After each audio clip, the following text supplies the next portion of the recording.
Yo, what is groovy? What is good? It's your boy Papa Capes, and we are back with yet another Raid Shadow Legends video.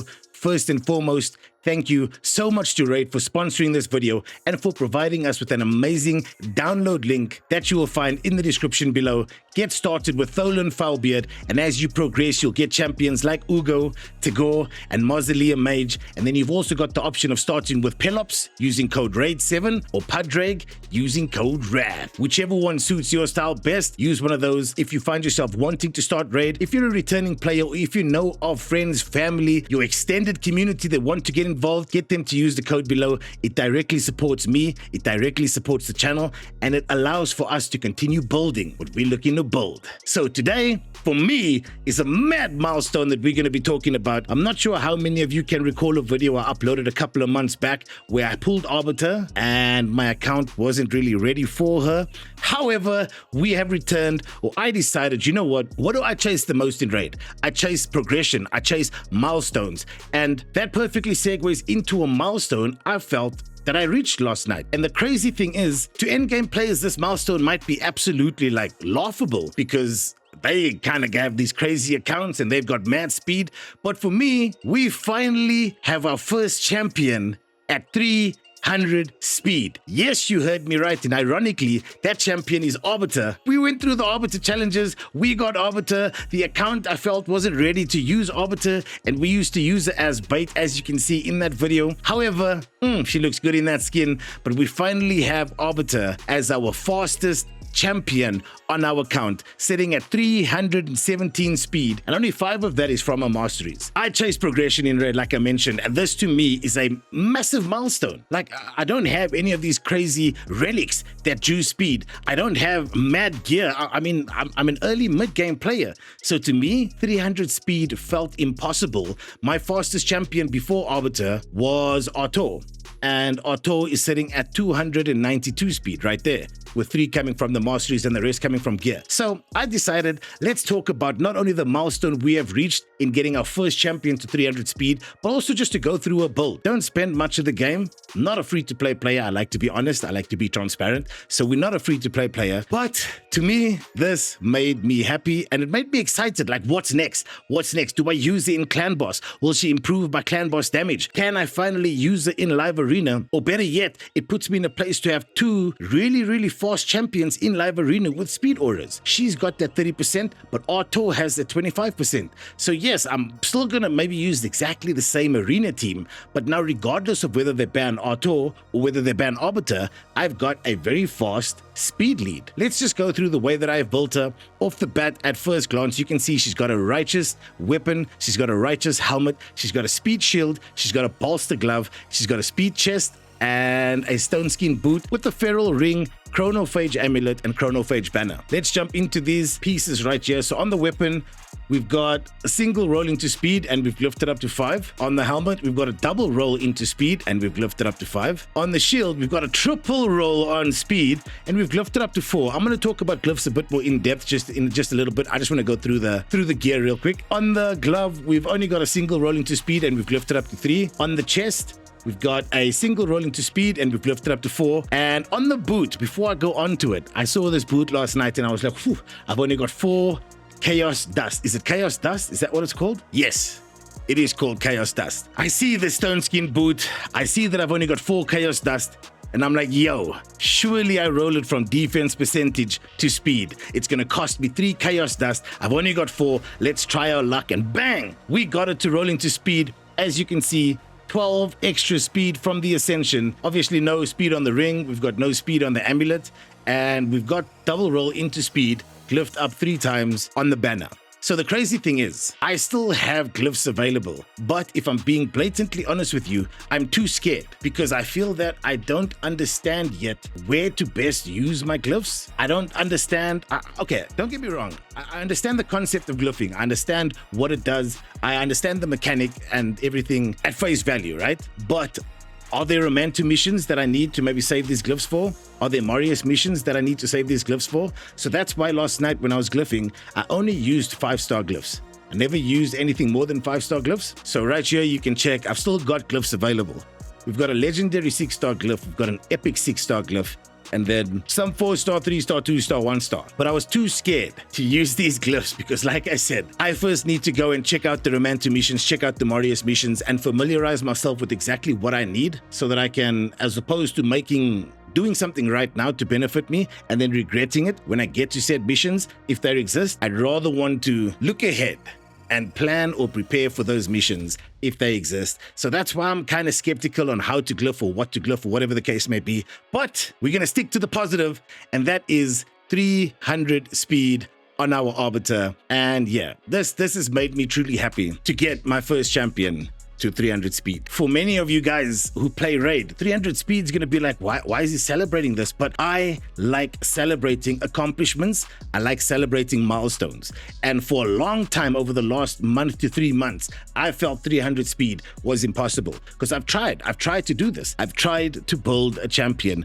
with 300 speed. And then I just thought to myself, you know what? Let's put that on pause. Let's grind a little bit. And here we are a couple of months later, finally able to get our first champion to 300 speed. And to me, that's an accomplishment. So the nice thing about this is that you can see we've got speed on the weapon, we've got speed on the helmet, we've got speed on the shield, we've got speed on the gloves, we've got speed on the chest, and obviously we've got a speed boot with the speed ascension. And that's something that I don't want to say I overlooked. I don't want to say that I was ignorant to this, but when building a champion, for me personally, obviously I look for, let's say it's a nuker. Let's say we're about to build Mikey, right? All that I look for when building Mikey is I make sure, okay, cool. He's got a speed boot on, he's got an attack percentage chest, he's got a crit rate glove, and then everything else I would focus on attack or crit rate and crit damage. Of course you want speed, but I don't not choose a piece if it doesn't have speed. And that to me is a realization that, hey, that's something you've been overlooking. Hence, none of your champions getting to 300 speed. Look at my weapon on Mikey, no speed. My helmet's got a double roll into speed. My shield, a single roll into speed.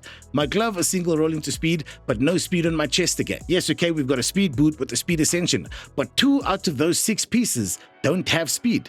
Do I have speed on my banner? I do. And I've glyphed it with a 5-star glyph to get that speed, an extra 5 over there. But that's 2 out of 7 pieces that do not have speed. Isn't that silly on my side to, for such a long time, wonder why I can't get champions to 300 speed? But like 2 out of the pieces, I could get an additional 20 speed on these 2 pieces. And that's not too far-fetched to believe. It's definitely possible. So let's say in building Arbiter this way, I do have a better understanding, not just to building my champions, but just to stop overlooking the impact of a little bit of speed here and a little bit of speed there. At the same time, whilst we were out there building Arbiter, I won't lie to you, we had a lot of 5-star glyphs. And that speed glyph RNG is absolutely crazy. But I'm not gonna dive into that too much because this is a high for me. It's a high moment for me. It's a progression moment for me, and it's a milestone I have hit. So we're gonna focus on the positives. We're gonna focus on the W. Now, the part that I don't want to say concerned about, but the part that kind of causes a little bit of anxiety is, will she benefit my clan boss? I don't know. She's not a 5-star clan boss champion, but I think she's a 4-star clan boss champion on these sites like Hell Hades and Ayumi Love. Will she benefit my arena? I think it's pretty obvious that she's definitely going to benefit my arena. There's currently an arena event going, and previously, when I used to go through classic arena fights, if I saw an Arbiter, I would skip. I honestly would skip, purely because 9 times out of 10, they were faster than me. But now I'm in a place where I've put Arbiter in my classic arena team on defense and attack, and I get to go first, which is cool, because if I get to go first, the chances of us winning is pretty high. But as you can see, having Arbiter as our speed lead genuinely changes things like Classic Arena for us. And right now with that Classic Arena event, it is awesome to be able to get more value out of my arena tokens as opposed to waiting for the refresh every 15 minutes or using gems to force that refresh. Now I see an Arbiter team. Okay, but here's Leo and Thor. This one could be dangerous. Let's check it out. Now I see an Arbiter team and I don't get as scared as I used to get. And I'm like, nah, let me not waste the tokens in there, especially for the Romanto missions where you need to get 3 affinities to level 10. I feel like Arbiter is going to help encourage me to focus on that after the fusion and also just make me go through Classic Arena a bit more. Again, here's proof. Arbiter is not a cheat code. She's not the reason that I'm just never, ever, ever going to lose a fight. There's still going to be fights that I lose purely because teams are built better than my team is built. But that's okay. Oh, no. Block damage. I'm not going to watch this entire fight. That is fine. So definitely going to be using Arbiter in my classic arena, which I have been doing since we got it to 300 speed. I'm definitely going to be fooling around in live arena a bit more, maybe putting Arto in first instead of Arbiter and seeing if they think, ooh, maybe there's some mind games with why he's putting Arto first. Surely Arto couldn't be better than Arbiter. Boom, let's ban this or let's ban that. I don't know. I'll feel it out. I'll see the vibes and we'll continue experimenting in live arena. Classic arena, or sorry, tag team arena, nothing's really going to change in there for me with how I use Arbiter, but I think I'm more excited in other content of the game. So will I be seeing more of Arbiter in my teams when it comes to doing Hard Dragon, when it comes to doing Hard Spider, Hard Fire Knight?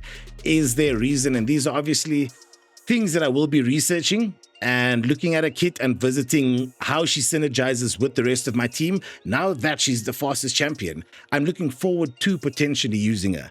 And as much as it opens up a conversation that I haven't had before is using Arbiter outside of arena, maybe it does.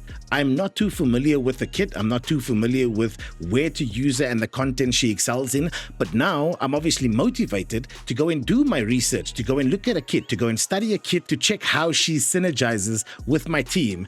And I'm excited to use her now as much as possible. Whereas initially, when I pulled her as a newer player than I am currently, more inexperienced, less gear, less understanding, I was so hyped at pulling her, but I couldn't use her. Now I'm at a place where we've had her for a couple of months, but I'm actually going to start using her and experimenting with her. And that's one of the most fun elements of Raid Shadow Legends for me. Reaching a milestone that excites you, allowing for that milestone to potentially add creativity to how you approach the game for the next week or two.